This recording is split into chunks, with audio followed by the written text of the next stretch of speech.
Recorded Books and RB Digital present Antediluvian by Wil Mccarthy, narrated by Brian Hutchison.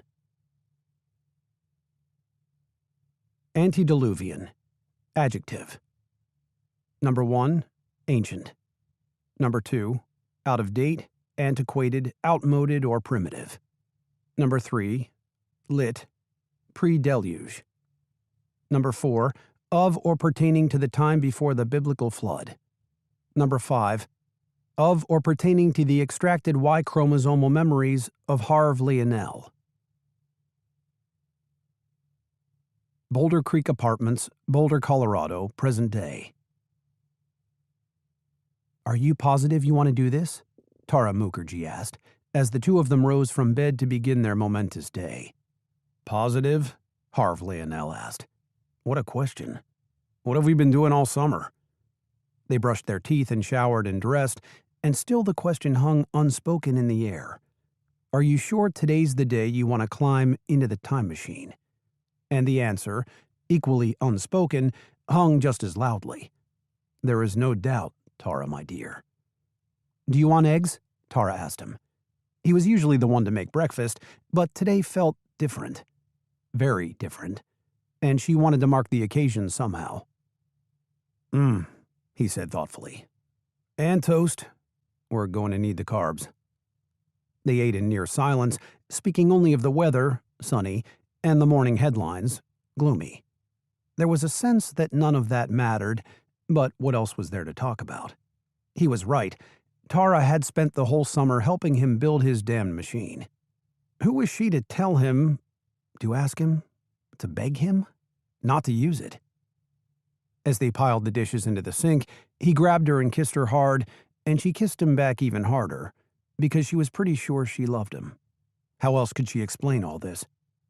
She'd been postdocing in the paleogenetics department of CU Boulder, a prestigious posting to be sure, and he'd come in on the last day of classes to ask her a question about the Y chromosome.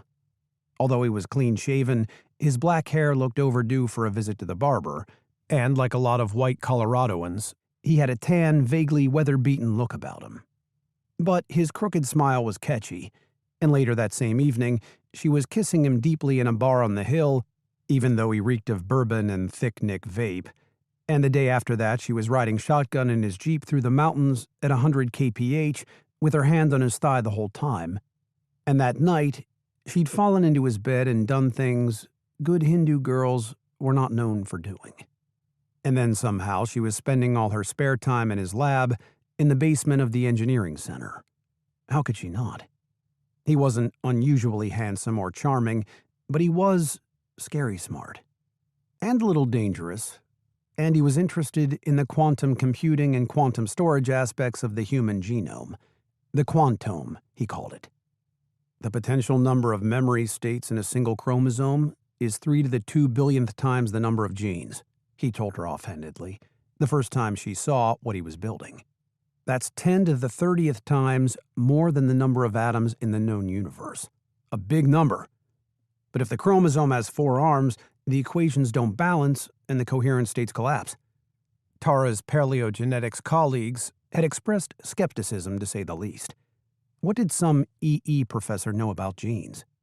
But Tara's specialty was tracking the Y chromosome haplogroups, the way they diverged from the original A00 group of Y chromosome atom and split and spread and died out and conquered the world. She knew that misshapen little chromosome down to the atomic level. And the more she listened and thought and looked up and confirmed with data, the more convinced she became that Harv Lionel was really fucking onto something. It did look like a trinary quantum compiler, or ternary, as Harv called it, in non-trivial and seemingly non-coincidental ways. Had evolution crammed such critical genetic functions into such a small, strange space because that structure, did something? The thought still sent shivers down her spine, and it had crossed her mind more than once, that she might conceivably share a Nobel Prize with Harv if she helped him prove his point. But that wasn't why she helped him. No, that wasn't why at all. "You trust me?" he asked her, as he gathered up his backpack and keys. Nope, she said honestly. But I want to. He was 22 years her senior, old enough that he could legally drink anywhere in the world on the day she was born. He probably had. He'd probably smoked pot all through her Indian school years and fucked his way through more young women than she cared to think about. She knew that he was divorced. To keep listening to this audiobook, I've left you a link in the description so you can do it, at no cost thanks to Audible's 30-day free trial.